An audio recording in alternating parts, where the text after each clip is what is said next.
መተት የተደረገበት ሰው ምን አይነት ባህሪን ያሳያል? መተት ሲደረጉስ እንዴት አድርገው ነው የሚያደርጉት? መተት የተደረገበት ሰው ምን መፍትሄ አለው በማለት ጥያቄ ጠይቃችሁኛል ማለት ነው። ለተደረገበት መፍትሄ ለመስጠትና እንዴት አድርገው እንደሚያደርጉ እንግዲህ አሁን በዚህ ቪዲዮ እናያለን ማለት ነው። እስከ መጨረሻው አብራችሁ ቆዩ። መተቱ የሚላክበት ሰው ስሙ ተጠርቶ ድጋሙ 49 ጊዜ ይደገማል። ድጋሙ የሚደገሙ ደግሞ ጋኔን በተወረሰው ደፍተራ አማካኝነት ነው። ለመንፈሱ ደፍተራው ነጭ ዕጣን፣ አረቄ፣ የወይራ ቅጠል ጭስ፣ ሰንደል፣ የነጭ ዶሮ፣ ጥቁር ዶሮ እነዚህን ያቀርባሉ። ከዚህ በኋላ የተደገመባቸው ሰዎች ድንገት ካልጋቸው ተነስተው ሌሊት ካልጋቸው ላይ ተነስተው በደመና ነፍስ ይሄዳሉ፣ ይቃዣሉ፣ ይናወጣሉ። በህልማቸው ከተለያዩ የእባብ አይነቶች ከዘንዶ ጋር በህልማቸው ይናወጣሉ። የሞቱ ሰዎች ጋር ይገናኛሉ። በህልማቸው የሞቱ ሰዎች ጋር ይገናኛሉ። በተለይ አስፈሪና አስደንጋጭ የሆነ የህልማቸው ትዕይንት ይሳተፋሉ። ከዚህም በላይ የሚጥል በሽታ ይናውጣቸዋል።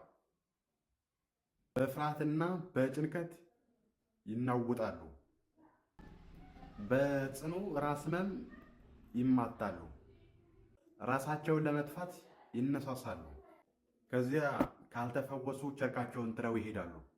ስለዚህ የዚህኛው ዋና የሚያሳይ ባህሪ ነው ማለት ነው። መተት ሲመተትበት የሚያሳያቸው ባህሪ ማለት ነው።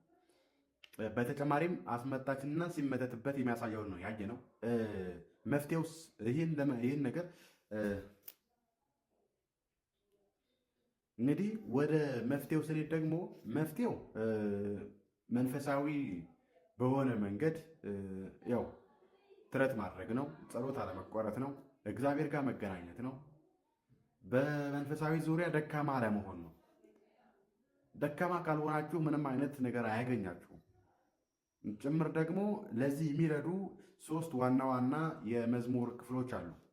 እኔ የመዝሙር ክፍሎች መዝሙር 21፣ መዝሙር 38፣ መዝሙር 42 እነዚህን ተከታታይ ሁሌ የምትደግሙ ከሆነ ምንም አይነት ነገር ላያገኛችሁ ይችላል። በተጨማሪም ደግሞ በየሳምንቱ ከሳምንት በአንድ ወር ላይ ቢያንስ አንድ ሳምንት በአቶች ቅጠል እና በአቶች ቅጠል ዘብዝፋችሁ ነጭ ሽንኩርት እና ሎሚ የጨመራችሁ ሰውነታቸውን ብትታጠቡት እነዚህን ዳዊትን በግዕዝ ነው በግዕዝ እነዚህ ዳዊቶችን የደገማችሁ ተከታታይ 7 ቀን የደገማችሁ ለ7 ቀን ሙሉ በሙሉ ሰውነታቸውን በውሃችሁ ብትታጠቡት እነዛ መተት ላኪዎችም አይደርሱባችሁም።